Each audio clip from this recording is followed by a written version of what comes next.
बिस्मिल्लाहिर्रहमानिर्रहीम। अस्सलाम वालेकुम नाज़रीन, मैं हूं डॉक्टर अली और आप देख रहे हैं मेरा फेसबुक और यूट्यूब चैनल। नाज़रीन, बहुत अहम तरीन डेवलपमेंट, बहुत बड़ी खबर कि आज पाकिस्तान की खुफिया एजेंसियों ने और पाकिस्तान की मुसल्लह अफवाज ने उस दहशतगर्द को पकड़ा है, उस अहम तरीन कमांडर को पकड़ा है जिसको पकड़ने के लिए 2021 से अमरीकी खुफिया एजेंसी मारी मारी फिरती रही। और आज नाज़रीन, अमरीकी सदर डोनाल्ड ट्रंप को अपने पार्लियामेंट में खड़े होकर पाकिस्तानी फौज को, पाकिस्तानी हुकूमत को खराज तहसीन पेश करना पड़ा है। नाज़रीन, इसकी तमाम तर डिटेल आपके साथ हम शेयर करेंगे और इसके साथ जुड़ी हुई कुछ ताज़ा तरीन अपडेट्स हैं।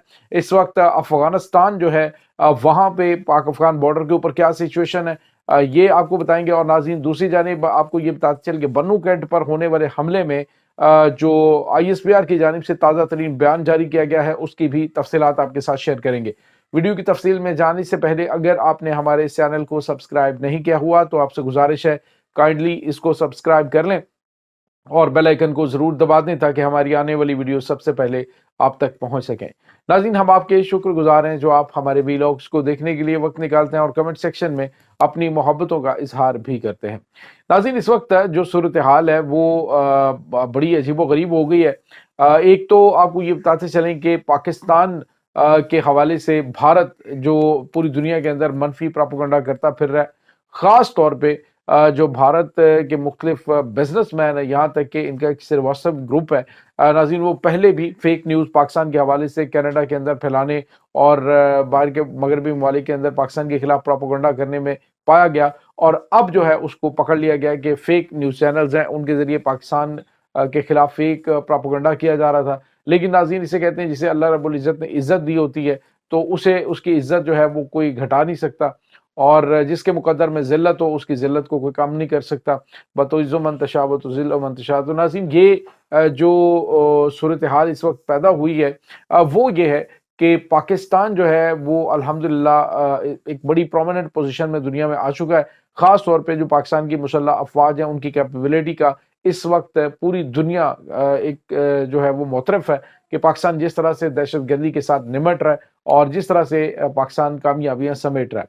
अब नाज़रीन, हुआ यह है कि आपको याद होगा कि जब अमरीकी फ़ौज का इनखला हो रहा था तो Abbey gate Afghanistan Kabul airport के ऊपर एक धमाका होता है और उस धमाके के अंदर जो अमेरिकन फ़ौज है उसके 13 जो एहलकार हैं, ऑफिसर समेत, वो मारे जाते हैं। और उसके बाद अमरीका इस हमले के जिम्मेदारों को ढूंढने की कोशिश 2021 से ऑनवर्ड कर रहा था और अमरीकी खुफिया एजेंसी CIA अपने तमाम तर जो उनके सोर्सेज थे उनको इस्तेमाल करते हुए इस अहम तरीन दहशतगर्द को पकड़ने की कोशिश कर रहे थे।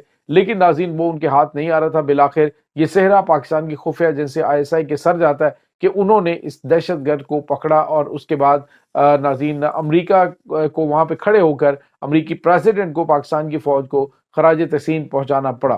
तो नाज़रीन, यहाँ पे आपको ये बताते चलें कि इस बंदे का नाम जो है वो शरीफुल्लाह इलियास जाफर था और ये उस हमले का मास्टरमाइंड था जो कि काबुल एयरपोर्ट के ऊपर हमला हुआ था और उसमें 13 जो अमेरिकन फौजी हैं वो मारे गए थे। अब जो है उसको गिरफ्तार कर लिया गया है और इसकी गिरफ्तारी के ऊपर अमरीकी सदर डोनाल्ड ट्रंप ने पार्लियामेंट के अंदर खड़े होकर एक तो कहा जी कि ये हमारा सबसे बड़ा दुश्मन था जिसे हम अरसा दराज से ढूंढ रहे थे, लेकिन पाकिस्तान का हम शुक्रिया अदा करते हैं, पाकिस्तान की मुसल्लह अफवाज और खुफिया एजेंसियों का, जिन्होंने इसको पकड़ने में मदद की है। और इसको अमरीकी कानून का सामना करना पड़ेगा, उससे हमें बहुत ज़्यादा मसाइल थे और 13 फैमिलियाँ जो हैं वो तबाह हो गई। तो नाज़रीन, बहरहाल अमरीका को अपनी उन 13 फैमिलियों को तो पता है, लेकिन पाकिस्तान के अंदर भी पाकिस्तान ने एक भारी कीमत अदा की अमरीकी मदद करने पे। लेकिन अफसोसनाक रवैया जो है वो अमरीका की जानिब से बहरहाल बाद में रहा। लेकिन अब जो है ये एक पॉजिटिव न्यूज़ है उन्होंने कि पाकिस्तान जो है वो टेररिज्म के हवाले से बहुत अच्छा काम कर रहा है और इसी वजह से अमेरिका ने पाकिस्तान की जो दहशतगर्दों के खिलाफ स्ट्राइक्स के हवाले से $400 मिलियन की इमदाद थी उसको भी बहाल किया था। तो नाज़रीन, दुनिया पाकिस्तान की ये जो कुर्बानियाँ हैं, पाकिस्तान की जो कोशिशें हैं, उनको इस वक्त सराह रही है। और पाकिस्तान के जो वज़ीर आज़म है मियां शहबाज शरीफ साहब, उन्होंने भी एक बयान दिया है जिसमें उन्होंने कहा जी कि पाकिस्तान दहशतगर्दी के खिलाफ जंग में हमेशा आगे बढ़ेगा और अमेरिका के साथ ताउन जो है वो भी जारी रहेगा दहशतगर्दी के खिलाफ। तो ये नाज़रीन कुछ ताज़ा तरीन अपडेट्स हैं। بھارت جو پاکستان کے خلاف پراپوگنڈے کر رہا تھا وہ بھی پکڑے گئے. سرواستو گروپ جو ہے وہ بے نقاب ہوا ہے. اس سے پہلے بھی آپ کو بتایا ہے کہ ان کی جانب سے بڑا ایک لمبا چوڑا سلسلہ پاکستان کو بدنام کرنے کے لیے کیا گیا تھا. خود اس وقت بھارت کی سچویشن یہ ہے کہ مغربی ممالک اس سے کنی کتراتے ہوئے دکھائی دیتے ہیں. کینیڈا نے اسے ایک دہشت گرد ملک ڈکلیئر کر دیا ہے اور اس پر مکمل طور پہ پابندیاں لگانے کا اعلان کیا ہے. یعنی جو ان کے ایکٹیویٹیز ہیں، ان کی جو خفیہ ایجنسیوں کی وہاں پہ ایکٹیویٹیز ہیں، یا پھر جو ان کی وہاں پہ جو سفارتی مشنز جو ہیں ان کو انہوں نے وہاں پہ جو موبلائز کرتے ہیں تو ان کے اوپر بھی پابندیاں لگا رکھی. تو وہاں پہ ان کو اس طرح کی ہزیمت کا سامنا کرنا پڑا. افغانستان کے معاملات آپ کو پتہ ہے کہ سب کے سامنے ایکسپوز ہو چکے ہیں. تو یہ ایک بڑی کامیابی پاکستان نے حاصل کی ہے. اس کے بعد ناظرین ابھی ISPR کی جانب سے جو اعلامیہ جاری کیا گیا ہے، پہلے تو آپ کو پتہ ہے کہ آزادانہ طور پہ جو نیوز آ رہی تھی، ہم آپ کو بتا رہے تھے کہ بنو کینٹ کے اندر جو جھڑپیں ہوئی ہیں اس کے اندر کتنا بڑا نقصان ہوا ہے. تو اب بتایا یہ جا رہا ہے کہ بنو کینٹ کے اندر جو حملہ آور ہے، جس میں سے 4 سوسائڈ بمبر تھے، 2 اس میں دھماکہ خیز مواد کی گاڑیاں استعمال کی گئیں اور اس میں 16 دہشت گرد جہنم حاصل کیے گئے. یعنی ایک بہت بڑا اور بڑا منظم حملہ تھا. پاکستان کی مسلح افواج نے بروقت کارروائی کرتے ہوئے اسے ناکام بنایا. آپ اندازہ لگائیں کہ اگر یہ ناکام ہوا ہے تو اس میں تقریباً 32 سویلینز جو ہیں وہ زخمی ہوئے ہیں. مسجد کے اوپر اٹیک تھا، گھروں میں جو لوگ تھے وہ متاثر ہوئے ہیں. تو 32 لوگ زخمی ہوئے ہیں اور شہادتوں کی تعداد بتائی جا رہی ہے وہ اس وقت تقریباً 12 کے قریب ہے. تو یہ اس وقت ناظرین کچھ تازہ ترین اپڈیٹ جو ہیں وہ جاری کی گئی ہیں.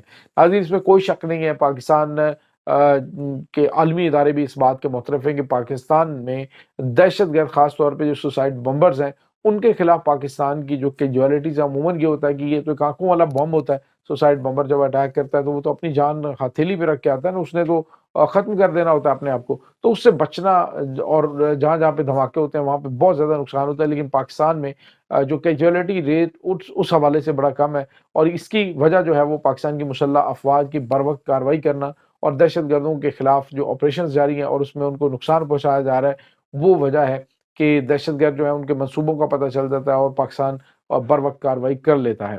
تو ناظرین یہ تازہ ترین اپڈیٹ چل رہی ہیں. دوسری جانب ناظرین تورخم بارڈر کے اوپر وقفے سے فائرنگ کا سلسلہ جاری ہے. دونوں طرف ابھی مکمل طور پہ امن نہیں ہوا. افغانستان کی جانب سے مسلسل جو ہے وہ خلاف ورزی کی جا رہی ہے اور مسلسل ان کی جانب سے فائرنگ کی جا رہی ہے، جس کا جواب پاک فوج کی جانب سے دیا جاتا ہے. ابھی متعدد ان کی چیک پوسٹیں ہیں وہ تباہ ہو چکی ہیں اور ابھی تک ناظرین آپ اندازہ لگائیں کہ تازہ ترین اطلاعات تک جو ہے یہ اپنے جو اشتہائے نجس ہیں، یعنی کہ جو ان کے مرنے والے دہشت گرد افغان طالبان کے جو فوجی ہیں ان کو وہاں سے نہیں اٹھایا جا سکا، باوجود اس کے کہ پاکستان اناؤنس کر رہا ہے اور کہہ رہا ہے کہ اپنی لاشیں اٹھا کے لے جاؤ، لیکن وہ اٹھا نہیں پا رہے کیونکہ خوف زدہ ہے. لیکن بار بار جو ہے وہ فائرنگ کا سلسلہ جاری رکھتے ہیں. شاید وہ اس طرح سے سمجھتے ہیں کہ وہ آئیں گے اور کور فائر کے ذریعے اس کو اٹھا کے لے کے جائیں گے، لیکن ایسا تو پاسبل نہیں. اگر پاکستان امن کے ذریعے کہہ رہے ہیں کہ اس کو اٹھا کے لے جاؤ، آخر کو پھر بھی انسان تو ہے تو ان کو اٹھا کے لے جاؤ، لیکن وہ نہیں لے کے جا رہے ہیں. اور اس کی وجہ یہی ہے، انہیں پتہ اپنے کرتوتوں کا کہ پاکستان ان کو کس طرح سے جواب دے سکتا ہے. اس کی تمام صورتحال ناظرین تازہ ترین یہ ہے. اس تمام معاملات کے متعلق آپ کا کیا کہنا ہے؟ کمنٹ سیکشن میں اپنے خیالات کا اظہار ضرور کیجیے گا. انشاءاللہ بہت جلد ملتے ہیں ایک نئی ویڈیو میں. تب تک کے لیے اپنا بہت سارا خیال رکھیے گا. اللہ حافظ.